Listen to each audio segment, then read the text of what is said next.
ini dengan berdoa agar apa yang kita ikuti bisa berjalan dengan lancar.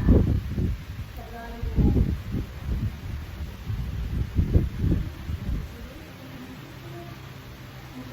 Selesai. Baiklah, sebelumnya apakah Ibu boleh tahu sedikit tentang kegiatan kamu akhir-akhir ini? Selain masalah yang sedang kamu hadapi, apakah ada hal lain yang ingin kamu ceritakan? Jadi akhir-akhir ini saya suka mengikuti kegiatan menari ibu. Apalagi sebenarnya lagi ada acara kelima, jadi saya sangat semangat mengikuti kegiatan itu. Tapi sebenarnya minggu ini saya sering bertengkar dengan teman saya, Bu. Ibu mengerti perasaan Cici. Selain sering bertengkar, apakah ada hal lain yang membuat kamu merasa tidak nyaman dengan teman kamu itu? Selain itu, saya juga merasa teman-teman yang lain mulai menjauh saya. Mereka seperti memilih pihak teman saya itu, Bu. Jadi selain konflik dengan teman kamu, kamu juga merasa kurang nyaman dengan hubungan kamu dengan teman-teman yang lain. Apakah kamu merasa percaya diri dengan diri kamu sendiri pada saat ini?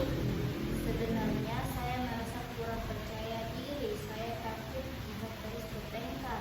Saya akan kehilangan teman-teman saya.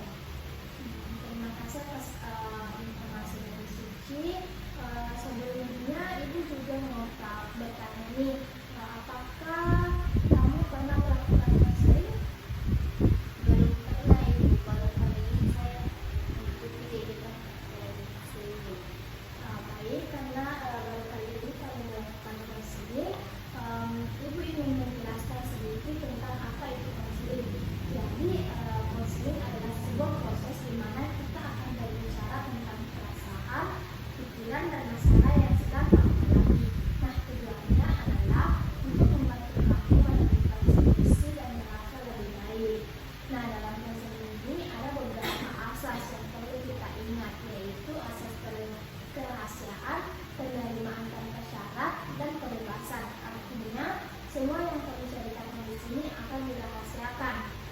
Saya akan menerima kamu apa adanya dan kamu bebas untuk mengungkapkan perasaan kamu. Nah, tugas Ibu di sini adalah sebagai konselor yang akan mendengarkan dengan penuh perhatian, memberikan dukungan dan membantu kamu untuk mencari solusi. Sedangkan tugas kamu di sini adalah jujur dan menceritakan masalah kamu dan bersedia bekerja sama dalam mencari solusi. Nah, sekarang kita membuat kesepakatan ya. Kita akan bertemu selama 3-4 kali. Masing-masing pertemuan akan berlangsung kurang lebih 30 menit. Tujuannya adalah agar kamu merasa lebih nyaman dengan situasi yang sedang kamu hadapi, yang dapat menemukan cara untuk menyelesaikan masalah dengan teman kamu. Apakah kamu setuju dengan kesepakatan ini? Baik, Ibu. Saya setuju dengan kesepakatan dari Ibu buat. Baiklah, sekarang mari kita bicarakan masalah yang sedang kamu hadapi. Apakah kamu bisa menceritakan secara detail apa yang membuat kamu merasa tidak nyaman dengan teman kamu dan apa yang biasanya terjadi jika kalian berinteraksi? Jadi begini, Bu. Akhir-akhir ini saya sering bertengkar dengan teman sekelas saya, yaitu Hanum. Dulu kami sangat akrab, tapi sekarang sering sekali terjadi komunikasi dan saling menyalahkan. Misalnya kemarin kita janjian mau belajar bersama, tapi dia datang terlambat dan bawa teman yang lain. Saya dan merasa nggak dihargai dan kesal. Oke, saya mengerti perasaan kamu.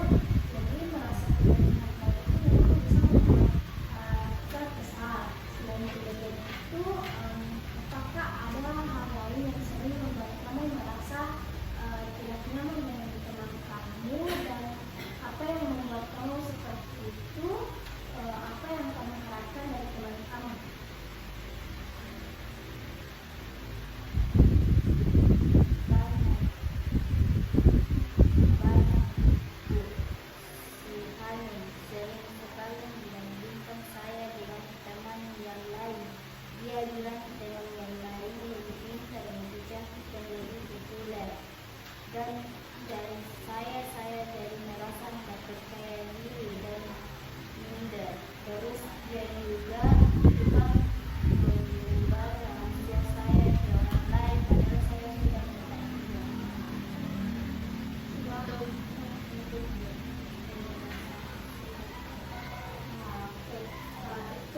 bagus, namun terkadang orang lain juga belum tentu siap untuk mendengarkan kita.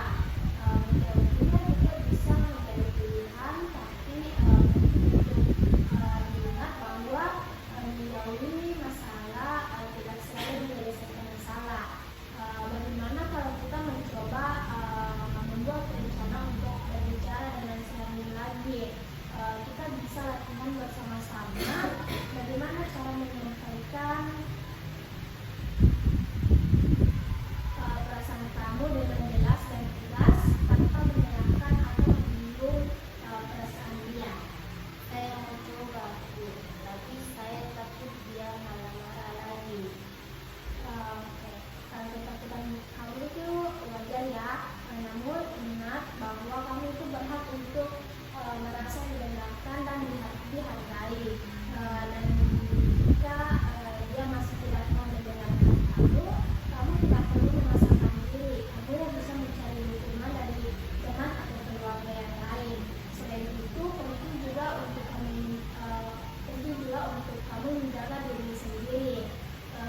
Kamu perlu melakukan hal-hal yang kamu sukai, menghabiskan waktu bersama orang-orang yang peduli sama kamu, dan jangan lupa untuk merawat kesehatan mental kamu. Terima kasih, Bu. Saya jadi dengan saya bicara dengan ini.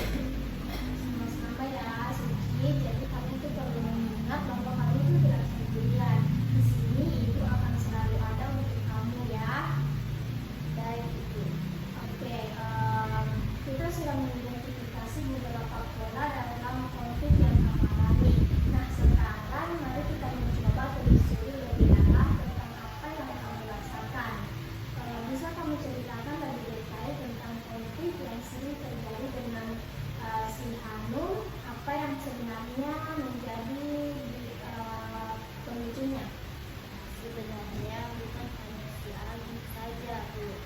Saya sering bertengkar dengan teman-teman lain juga. Misalnya waktu itu kelompok tugas saya punya ide, tapi nggak didengarin. Terus pas presentasi malah ide saya yang dipakai, tapi yang dapat pujian malah teman yang lain. Saya jadi merasa nggak diapresiasi. Kedengarannya kamu sering merasa tidak dihargai. Selain itu, apakah ada situasi lain yang sering membuat kamu berkonflik dengan teman-teman itu?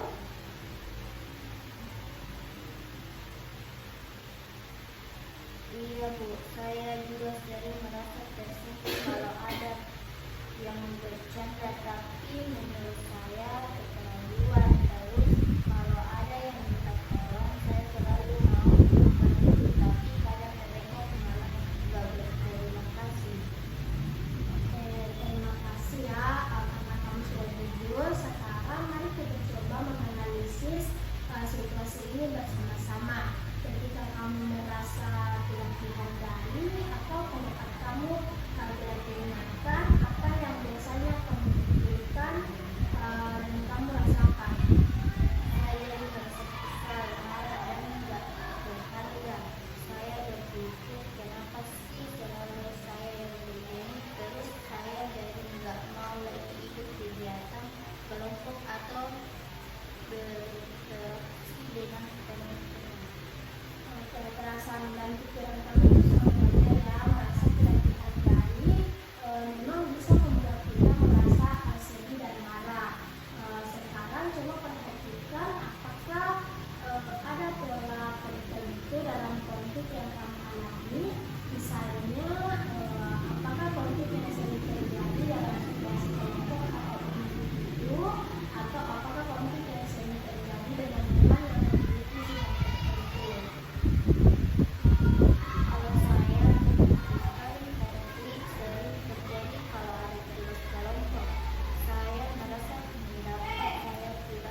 kelas yang berbeda dengan orang tua. Jadi sekarang saya jadi agak takut untuk mengungkapkan pendapat saya. Pengalaman masa lalu bisa membentuk cara kita berinteraksi dengan orang lain. Jadi wajar kalau kamu itu merasa ragu untuk mengungkapkan pendapat. Sekarang mari kita coba mencari solusi bersama. Apa yang menurut kamu bisa kamu lakukan untuk mengatasi konflik ini? Saya ingin bisa lebih percaya diri dalam menyampaikan pendapat. Terus saya juga ingin belajar bagaimana cara bernegosiasi dengan teman-teman yang berbeda pendapat. Oke, itu adalah langkah yang bagus. Kita bisa mencoba lakukan bersama-sama bagaimana cara menyampaikan pendapat dengan jelas tetapi sopan. Selain itu, kita juga bisa belajar teknik-teknik negosiasi yang efektif. Ingat, kamu itu tidak sendirian dan banyak orang yang pernah mengalami hal yang sama seperti kamu. Dengan latihan dan dukungan, kamu pasti bisa mengatasi konflik ini. Baik Ibu, saya akan mencobanya. Baik, untuk hari ini Ibu rasa sudah cukup. Kita lanjutkan ke pertemuan berikutnya ya. Baik Ibu, kalau begitu saya di kelas dulu. Terima kasih ya. Selamat pagi Dek. Bagaimana kabarnya hari ini? Waalaikumsalam Ibu, alhamdulillah baik. Oke, sudah seminggu lebih ya kita tidak bertemu. Bagaimana perasaan kamu setelah pertemuan kita minggu lalu? Apakah kamu sudah mencoba menerapkan beberapa hal yang kita bahas? Iya Bu, saya sudah mencoba untuk lebih berguna dalam menyampaikan pendapat, tapi kadang masih merasa gugup. Terus waktu diskusi kelompok kemarin saya coba melakukan ide baru. Awalnya mereka agak takut, tapi setelah saya jelaskan lebih detail, mereka jadi tertarik. Oke, itu perkembangan yang bagus ya. Berarti kamu sudah mulai berani keluar dari zona nyaman kamu. Bisa kamu ceritakan lebih detail lagi tentang pengalaman kamu mengajukan ide baru? Apa yang kamu rasakan saat itu? Awalnya deg-degan banget Bu, tapi takut kalau ide saya ditolak lagi. Tapi setelah melihat teman-teman yang lain tertarik, saya jadi lebih percaya diri. Oke, itu sangat bagus ya. Jadi rasa percaya diri itu akan bertumbuh seiring kamu sering berlatih. Nah, sekarang mari kita bahas lebih lanjut tentang pikiran-pikiran yang muncul saat kamu merasa konflik. Nah, ketika kamu merasa pendapat kamu tidak dihargai, apa yang biasanya kamu pikirkan?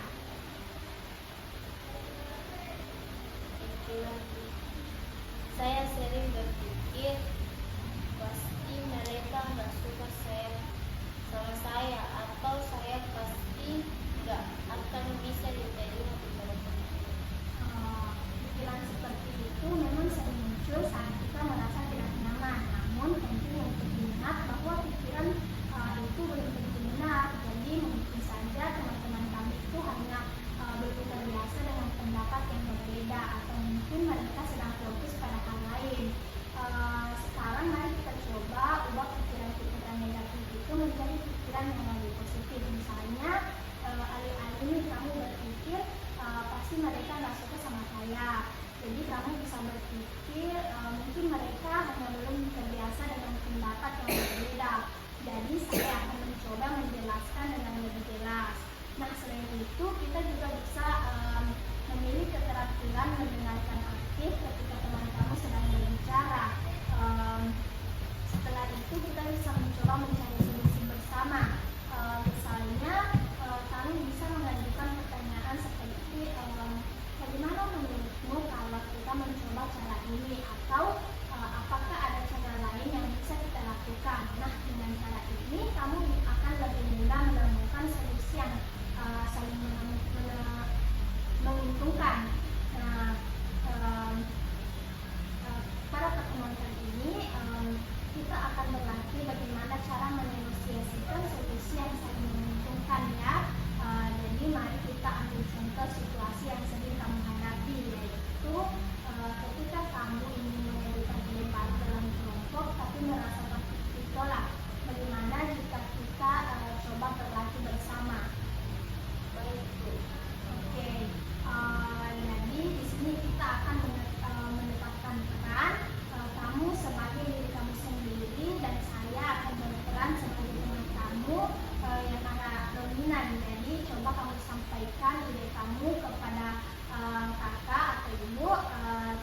kali ini dengan lebih percaya diri dan tegas.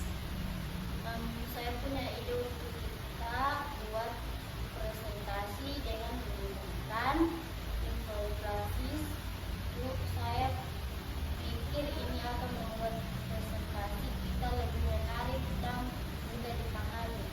Wah, ide kamu menarik juga ya. Tapi bagaimana kalau kita coba modifikasi sedikit agar lebih sesuai dengan konsep yang kita buat sebelumnya? Karena saya sudah terbiasa dengan format itu. Nah, bagaimana perasaanmu saat ini? Apakah kamu merasa lebih percaya diri dalam menyampaikan pendapat kamu? Saya merasa sedikit kecewa, Bu. Saya pikir ide saya cukup bagus.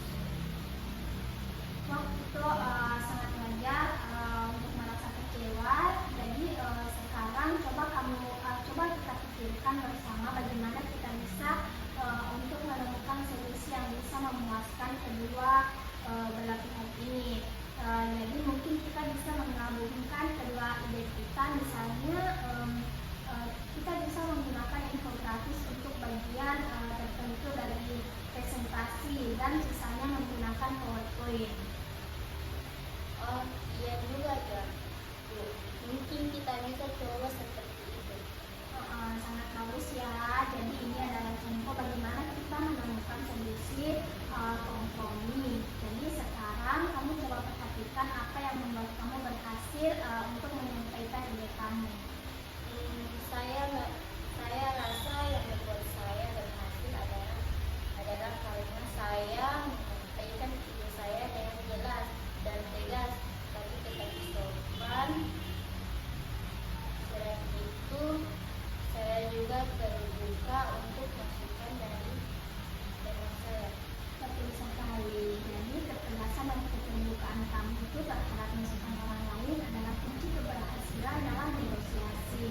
Selain itu, apa lagi yang kamu rasakan saat berhasil menemukan solusi bersama? Saya merasa lebih puas dan lega. Bu, saya tidak merasa kalah atau menang, tapi kita sama-sama mendapatkan apa yang kita inginkan. Oke, itu sangat bagus ya. Merasa puas dan lega setelah mencapai kesepakatan adalah hal yang wajar. Nah, sekarang coba bayangkan jika kamu tidak mencoba untuk mencari solusi bersama, apa yang mungkin terjadi? Mungkin kami akan terus berdebat dan tidak ada yang mau mengalah. Akhirnya presentasi kami jadi tidak maksimal. Benar sekali. Dengan mencari solusi bersama, kita tidak hanya menyelesaikan masalah, tetapi juga memperkuat hubungan dengan orang lain. Nah, selain itu ada juga satu hal yang perlu kamu ingat. Jadi ketika kita mengajukan ide baru, kita harus siap menghadapi penolakan. Namun jangan langsung menyerah. Teruslah berusaha dan cari cara untuk meyakinkan orang lain. Iya, Bu. Saya merasa lebih siap untuk menghadapi situasi seperti ini di masa depan. Baik, kita sudah banyak membahas tentang konflik yang kamu hadapi dan cara mengatasinya. Sekarang mari kita membuat rencana aksi yang lebih konkret. Apa yang ingin kamu capai dalam 1 bulan ke depan? Saya ingin bisa lebih percaya diri dalam menyampaikan pendapat dan ingin bisa membangun hubungan yang lebih baik dengan teman-teman. Oke, itu adalah tujuan yang bagus ya, Dek. Untuk mencapai tujuan itu kita bisa membuat beberapa langkah kecil, seperti menuliskan suatu hal yang kamu syukuri tentang dirimu sendiri, mengajak suatu teman untuk ngobrol santai, dan mengajukan suatu ide dalam kelompok. Bagaimana menurut kamu untuk rencana ini? Apakah ada yang ingin kamu tambahkan? Saya setuju dengan rencana ini. Bu, saya akan berusaha untuk konsisten. Oke, selain itu kita juga bisa menambahkan beberapa kegiatan lain yang bisa membantu kamu mencapai tujuan kamu. Nah, misalnya kamu bisa mengikuti kegiatan ekstrakurikuler nih. Kamu bisa mencari kegiatan yang sesuai dengan minat kamu, berinteraksi dengan orang baru, dan akan membuat kamu memperluas jaringan pertemanan, serta membaca buku artikel tentang komunikasi efektif. Ini akan membuat kamu belajar teknik-teknik komunikasi yang lebih baik. Dan berlatih untuk presentasi di depan cermin. Ini akan membantu kamu untuk meningkatkan kepercayaan diri dan dalam berbicara di depan umum. Ide-ide bagus sekali, Bu. Saya akan coba untuk melakukannya. Oke, sekarang mari kita bahas lebih lanjut apa tantangan yang mungkin kamu hadapi dalam melaksanakan rencana ini. Apa menurut kamu bisa menjadi penghalang? Mungkin saya akan merasa malas atau bosan untuk melakukan beberapa kegiatan. Terus saya juga takut kalau ide saya akan terus ditolak. Oke, jadi merasa malas atau takut adalah hal yang wajar ya, namun kamu perlu mengingat bahwa setiap perubahan membutuhkan usaha. Jadi jika kamu merasa malas, coba kamu mengingat diri kamu sendiri tentang tujuan yang ingin kamu capai. Untuk mengatasi tantangan ini, kita bisa membuat kesepakatan bersama. Misalnya, setiap kali kamu berhasil untuk melakukan hal dari rencana aksi, kamu bisa memberikan hadiah kecil untuk diri kamu sendiri. Ide yang bagus, saya akan coba itu. Nah, oke. Selain itu, penting juga bagi kamu untuk mencari dukungan dari orang-orang terdekat kamu. Jadi kamu bisa memberitahu orang tua atau teman-teman dekat kamu tentang rencana dan minta mereka untuk mendukung kamu. Terima kasih atas sarannya, Bu. Saya akan coba untuk melakukannya. Oke, terima kasih ya.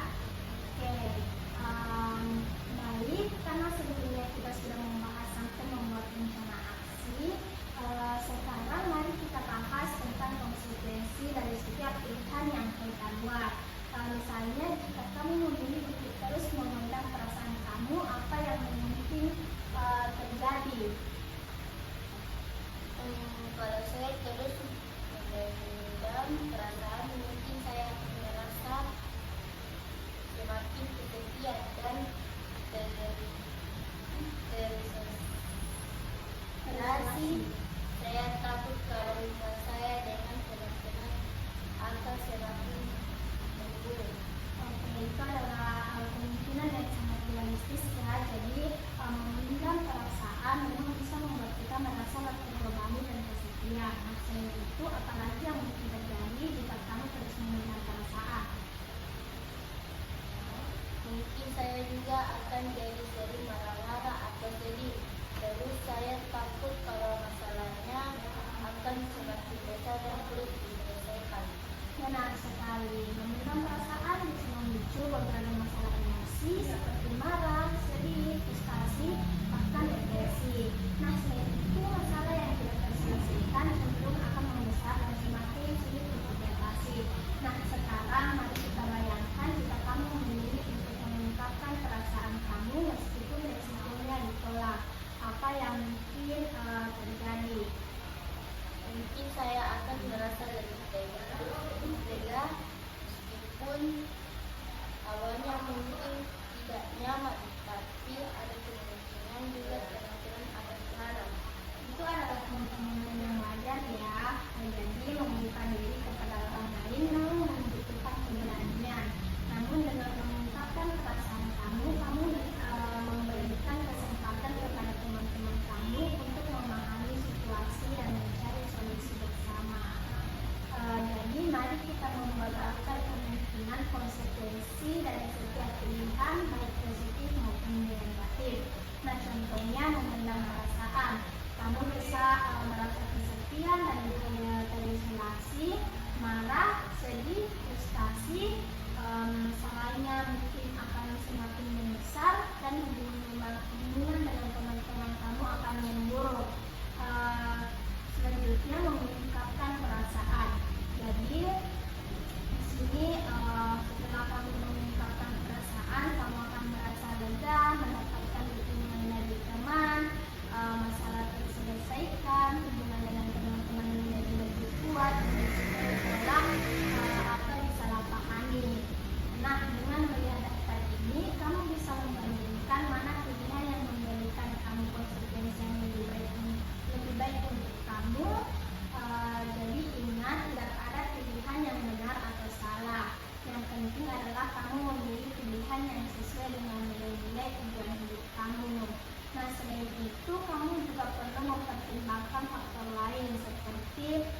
situasi dan konteks. Misalnya, jika kamu merasa tidak aman atau takut akan reaksi teman-teman kamu, mungkin kamu bisa mencari bantuan dari orang lain yang kamu percaya seperti guru BK atau orang tua.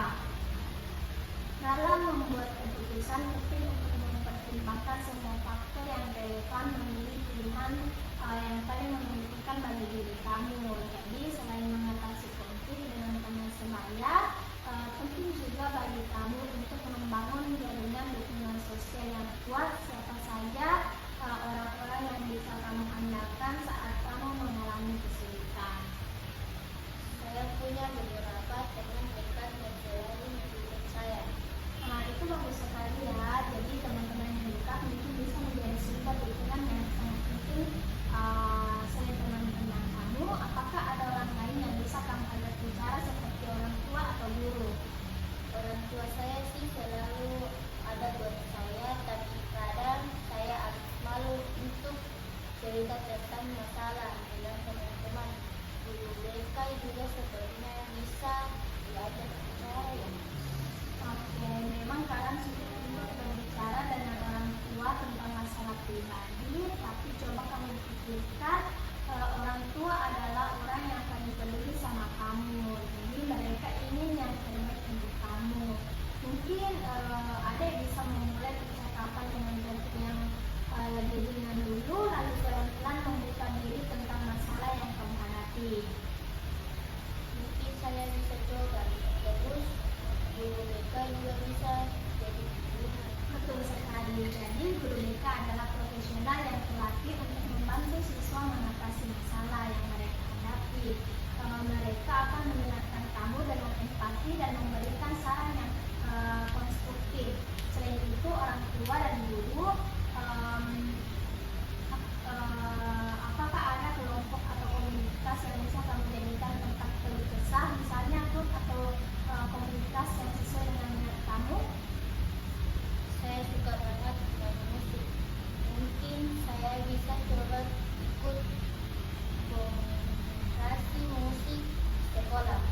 Oke, itu adalah ide yang bagus. Bergabung dengan komunitas yang memiliki minat yang sama akan membuat kamu bertemu dengan orang-orang yang bisa memahami dan mendukung kamu.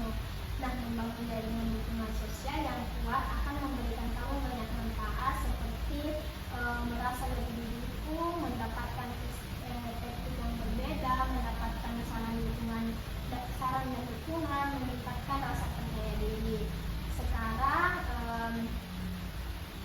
mari kita membuat daftar-daftar orang-orang yang bisa kamu andalkan. Kamu bisa menyebutkan nama mereka dan jenis dukungannya yang bisa mereka berikan. Contohnya mendengarkan, misalnya nama teman kamu siapa ya bagus? Siapa nama teman kamu? Dinda, oke. Dinda bisa mendengarkan, memberikan saran, melakukan aktivitas bersama, dan orang tua kamu bisa mendengarkan, memberikan nasihat, dan memberikan emosional. Untuk guru BK atau kakak memberikan konseling atau memberikan saran yang objektif. Dan komunitas musik kamu bisa berbagi minat, mendapatkan teman baru, dan belajar hal baru. Nah, dengan memiliki daftar ini, kamu bisa lebih mudah mengingat siapa yang bisa kamu ajak bicara saat kamu membutuhkannya. Jadi ingat, membangun jaringan dukungan sosial membutuhkan waktu dan usaha. Jangan ragu untuk membuka diri kepada orang lain yang kamu percayai. Baik, Suci, karena kita sudah melalui banyak sesi bersama dan saya sangat senang melihat perkembangan kamu. Sebelum kita akhiri sesi kali ini, kita akan bersama-sama merefleksikan apa saja yang sudah kita capai. Bagaimana perasaan kamu saat ini dibandingkan dengan awal kita bertemu? Saya merasa lebih baik. Dulu saya sering merasa kesepian dan khawatir. Tapi sekarang saya lebih percaya diri dan tahu bagaimana cara mengatasi masalah. Wah, itu sangat bagus sekali